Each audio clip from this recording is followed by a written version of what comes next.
শুধুমাত্র একজনের দৃঢ়তার কারণে। আমি বলবো তো আল্লাহ সুবহানাহু ওয়া তাআলা তো অবশ্যই সবকিছু করেন, কিন্তু আমি বলতেছি শুধুমাত্র মানে বিএনপিকে অর্গানাইজ করে রাখা, এই গত 15 বা 16টা বছর যে অর্গানাইজ করে রাখা, এই এই অর্গানাইজ করে রাখার মূল কৃতিত্বই কিন্তু তারেক রহমানের। মানে আপনি এই কথা বলতেই পারেন না যে হচ্ছে উনি বিদেশে বসে কি করতেছেন, উনি আরাম আয়েশের জিন্দেগি যাপন করতেছেন। ভাই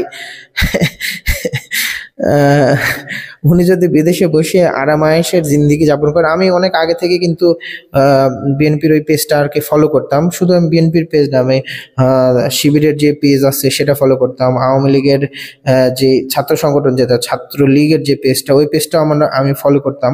মানে এগুলো আমি ফলোতে রাখছিলাম। কেন রাখছিলাম? মানে জানার জন্য, তথ্য জানার জন্য, কে কখন কি বলতেছে না বলতেছে এগুলো জানার জন্য। তো আমি যখন বিএনপির পেজটা অনেকদিন থেকে ফলো করি, আমি কিন্তু দেখি যে একদম একটা প্রতি সপ্তাহে অথবা 15 দিন পর বিভিন্ন তাদের বার্ষিকীতে, বিভিন্ন অনুষ্ঠানে, বিভিন্নভাবে তারেক রহমান সবসময় চেষ্টা করে তার দলটাকে উজ্জীবিত রাখার জন্য, রাখার জন্য, এবং দলের যেন কোনো ফাটল না হয়, তৃণমূল পর্যন্ত, মানে একদম দলের একদম এক গ্রাম পর্যায় পর্যন্ত, আমি তো আসলে অত বিস্তারিত বুঝি না, গ্রাম পর্যন্ত যেন হচ্ছে দলের সবকিছু যেন সঠিক থাকে। কিন্তু এত বড় একটা রাজনৈতিক দল এখন যেহেতু মানে আওয়ামী লীগ নাই, একটা বড় প্রতিদ্বন্দ্বী নাই সামনে, সেজন্য এখন কিছু কিছু নেতাকর্মী যারা আছে, যারা এরকম মনে করতেছে যে না এখন তো রাস্তা তো ফাঁকা, সুতরাং আমি দখল করে নেবো, এরকম আছে, এরকম কিছুটা আছে। কিন্তু পুরা দলটাকে অর্গানাইজ করে রাখার একমাত্র কৃতিত্ব তারেক রহমানের, আমি বলবো। যদি কারণ আপনার কথা চিন্তা করেন না, কে আছে এই যে ঈদের পরের আন্দোলন, বিএনপির বাকি যে নেতাকর্মীরা আছে শুধু ঈদের পরের আন্দোলন, ঈদের পরের গত 15-16 বছর যাবৎ খালি ঈদের পরেই আন্দোলন হচ্ছে। মির্জা ফখরুল ইসলাম আলমগীরকে 15 দিন নির্বাচনের 3-4 দিন আগে না কয়েকদিন আগে নিয়ে যায়, প্রতিবারই তাই করে, ওইরকম নিয়ে যায়, ডিবি তুলে নিয়ে যায়, থাকে না, নির্বাচন হয়ে যায়, তারপরে আবার ওকে নিয়ে আসে। এই আবার কি করে, বিএনপির নাকি মূল কার্যালয়ের ভিতরে নাকি ককটেল পাওয়া যায়, মূল কার্যালয়ের ভিতরে নাকি বোমা পাওয়া যায়। মানে কোনো পাগলেও কি এটা বিশ্বাস করবে যে কোনো একটা রাজনৈতিক দলের মূল কার্যালয়ের ভিতরে সে হচ্ছে কেউ বোমা রাখবে বা ককটেল রাখবে, এগুলো কেউ রাখবে? এটা কোনো পাগলেও বিশ্বাস করবে না। হ্যাঁ, তো যাই হোক, এই একটা দলকে এখন যে কতটা বিচ্ছিন্ন মানে হয়ে গেছে, অনেক জায়গায় এরকম হচ্ছে বিএনপি দখল বা টিয়ে শুরু করছে, কিন্তু সেই সময়ের বিএনপিটাকে মানে খুব ভালোভাবে নিজ হাতে আর কি খুব সুন্দরভাবে গুছায় রাখার কাজটাই করছে হচ্ছে তারেক রহমান বিদেশে বসে। মাসুদ কামাল সাহেব হয়তো জানে না, উনি মনে করছেন এরকম যে হচ্ছে দেশে বসে ছাড়া কি আর এত কিছু অর্গানাইজ করা সম্ভব, বিদেশে বসে আর কি করা যায়। আমি বলবো যে দেশের কোনো ইউটিউবার বা দেশের কোনো এরকম কন্টেন্ট ক্রিয়েটর কেউ ছিল না যে দেশে বসে 15 বছর বা 16 বছর ধরে সরকারের বিরুদ্ধে খুব ভালোভাবে প্রতিরোধ গড়ে তুলবে বা খুব ভালোভাবে তাদের অন্যায়গুলোর বিরুদ্ধে কথা বলবে, এরকম ওইভাবে কেউ হয়তো ছিল না। বরং বিদেশ থেকে যারা করছে তারাই তুলনামূলক স্বাধীনভাবে, মানে দেশে যারা যেভাবে করছে তাদের তুলনায় তুলনামূলক বেশি স্বাধীনভাবে কাজ করতে পারছে। যদি তারেক রহমানকে 2008 বা 9 সালের কথা জানি না আমি কত সালে তারেক রহমান বিদেশে গিয়েছে, উনি যদি বিদেশে না যেতে পারতো তাহলে হয়তো ওনাকেও এরকম বেগম জিয়ার মতো জেলের ভিতরে থাকতে হতে পারে, অন্যান্য এই সাকা চৌধুরী হোক বা হচ্ছে যারা জামাতের যারা নেতাকর্মী আছে তাদের মতো ওনাকেও হয়তো কোনো একটা মিথ্যা মামলা বা দেখিয়ে ফাঁসি দেওয়া হয়ে যেতে পারে, ফাঁসি দিয়ে দিতে পারতো। তো মূল কথা হচ্ছে বিএনপিটাকে অর্গানাইজ করে রাখার কাজটাই করছে তারেক রহমান এবং এখনো করতেছে। তারেক রহমান যদি বাংলাদেশে সে যদি সারা জীবনেও না আসে, সে যতদিন বাঁচবে, সে যদি বাংলাদেশে নাও আসে, তারপরেও উনি যতদিন থাকবে অ্যাটলিস্ট আমি বিশ্বাস করি যে বিএনপিতে কোনো ফাটল দেখা দিবে না। হ্যাঁ, এটা আমি বিশ্বাস করি। আর মাসুদ কামালের ব্যাপারে আমার মনে হয় কি, ইনি এখন হচ্ছে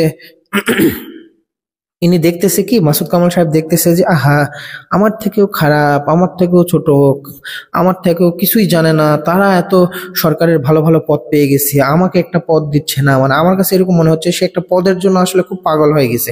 এখন সে এরকম তারেক রহমানের বিরুদ্ধে কথা বলতেছে না।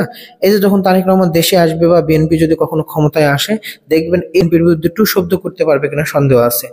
তার মানে এই না যে বিএনপি তার উপরে হচ্ছে নির্যাতন করবে সেই জন্য, বরং সে একটু চাটুকার টাইপের, আমার কাছে মনে হচ্ছে একটু চাটুকার টাইপের। হ্যাঁ, কি ধরনের চাটুকার? এই যে এখন যে কথা বলতেছে হচ্ছে তারেক রহমান সম্পর্কে, সে হয়তো মানে এমন ভাবে সে কথা বলতেছে, মানে সে জানেই না তারেক রহমান মনে হচ্ছে যে 50 বছর ধরে বিদেশ আছে এবং লন্ডনে আছে, এবং সে 50 বছর ধরে শুধু ওই বিদেশে আরামায়েশের জিন্দেগি করতেছে, মানে আরামায়েশে থাকতেছে, সে মানে কোনো কিছুই করে না এরকম মনে করে সে। আমার মনে হয় কি মাসুদ কামাল সাহেব, আপনার উচিত আপনি একটা রাজনৈতিক দল করেন। আপনি তো অনেক বোঝেন। এই মনে করেন বৈষম্য বিরোধী ছাত্র আন্দোলনের ছেলেপেলেরা এত কিছু করলো, সরকার গঠন করলো, সরকারের অনেক ভুল, এই ভুল সেই ভুল, সরকার ভালো চালাইতে পারতেছে না, এই সমস্যা ওই সমস্যা, আপনি তো সব বুঝতেছেন। তাহলে আপনি একটা সরকার গঠন করেন। আপনি একটা, এখন আপনি বলতে পারেন এটা আমি কিভাবে সরকার গঠন করবো, আমি তো সরকার নাই। তাহলে শেখ মুজিবুর রহমানের মতো ছায়া সরকার গঠন করেন। শেখ মুজিবুর নাকি 1971 সালে নাকি একটা ছায়া সরকার গঠন করছিল, 71 না 70-এ, যখন তাকে হচ্ছে 70 নির্বাচনে যখন তাকে জয়লাভ করার পরেও তাকে ক্ষমতা দেয়নি, তখন নাকি যারা যারা সেই নির্বাচনে জয়লাভ করেছে তাদেরকে নিয়ে নাকি একটা ছায়া সরকার গঠন করছিল। কোথায় সোহরাওয়ার্দী উদ্যানে নাকি ছায়া শপথ নিয়েছিল। আপনি এটা করে দেখান না, যে হ্যাঁ আপনি সবকিছু বুঝতে পারেন, সবকিছু ভালো পারেন, আপনি এটা করে দেখান, আপনি একটা রাজনৈতিক দল করেন। মুখ দিয়ে সমালোচনা করা অনেক সহজ। হ্যাঁ, এই যে যারা বৈষম্য বিরোধী ছেলেপেলেরা, এরা যারা খুব সমালোচনা করতো, আওয়ামী লীগ খারাপ, আওয়ামী লীগ খারাপ, এই খারাপ ওই খারাপ, এখন এখন অর্গানাইজড যখন তারা একটা সংগঠন করছে, সংগঠন করে সংগঠন আকারে আগাচ্ছে, তখন তারা বুঝতে পারতেছে যে সংগঠন করে সেই সংগঠনকে ধরে রাখা, সংগঠনের ভিতরে শৃঙ্খলা ধরে রাখা, এটা কতটা কঠিন, এটা হচ্ছে এখন এরা বুঝতে পারতেছে। হ্যাঁ, তো আমি বলবো আপনি তারেক রহমান সম্পর্কে যে উক্তি ব্যবহার করতেছেন, এই কথাগুলো বা এই ভাষাগুলো ব্যবহার করার থেকে আরো বেশি সচেতন হন। হ্যাঁ, আপনি সমালোচনা করতেই পারেন, আপনার সমালোচনা করতে কোনো মানা নেই। আমি যে কথাগুলো আজকে আপনার বিরুদ্ধে বলতেছি বা আপনার এগেনিস্টে বলার চেষ্টা করতেছি, এই কথাটা বলা উচিত ছিল কোনো বিএনপির নেতা কর্মীদের। হ্যাঁ, যারা হচ্ছে তারেক রহমানকে আরো কাছ থেকে ভালোবাসেন বা তারেক রহমানের দল করেন, তাদেরকে করা উচিত ছিল। কিন্তু আমি মনে করছি যে না, এই কথাটা আসলে বলা দরকার, যে এই লোকটা পাগলের মতো শুরু করছে একটা পদের জন্য। দেখতেছি যে আরে ওই কি মুস্তাফা সরোয়ার ফারুকী এর মতো লোক যদি একটা উপদেষ্টা হইতে পারে, তাহলে আমি মাসুদ কামাল, আমি কেন একটা উপদেষ্টা হইতে পারলাম না? হ্যাঁ, এই যে সামনে বসে আছে, এখানে যে কথা বলতেছিল রাজনীতি এই অনুষ্ঠানে, যে সামনে বৈষম্য বিরোধী ছাত্র আন্দোলনের যে ও আছে, ওর সামনে ওর বিরুদ্ধে একটা কোনো কথা বলতেছে না, একটা কথা বলতেছে না। ও খালি এখান থেকে চলে যাক, বক বক বক বক শুরু হয়ে যাবে, এই খারাপ ওই খারাপ ওই খারাপ ওই খারাপ, সামনে কিন্তু আর একটা কথা বলতে পারতেছে না। আরে তুমি এত সমালোচনা করো, সামনে বলো না, এই যে সামনে দাঁড়িয়ে আছে, সামনে বলো, একটা কথাও বলবে না। এই হচ্ছে মাসুদ কামাল। এই মাসুদ কামাল থেকে একটু সচেতন হওয়ার দরকার আছে। আমি মনে করি এই ধরনের যারা সমালোচনা করে, যে কট্টর সমালোচক, মানে দেখায় হ্যাঁ আমি কট্টর সমালোচক, কিন্তু মিনমিনে মিনমিনে হয়ে যাবে পরবর্তীতে যদি কোনো একটা বড় পদে চলে যাইতে পারে।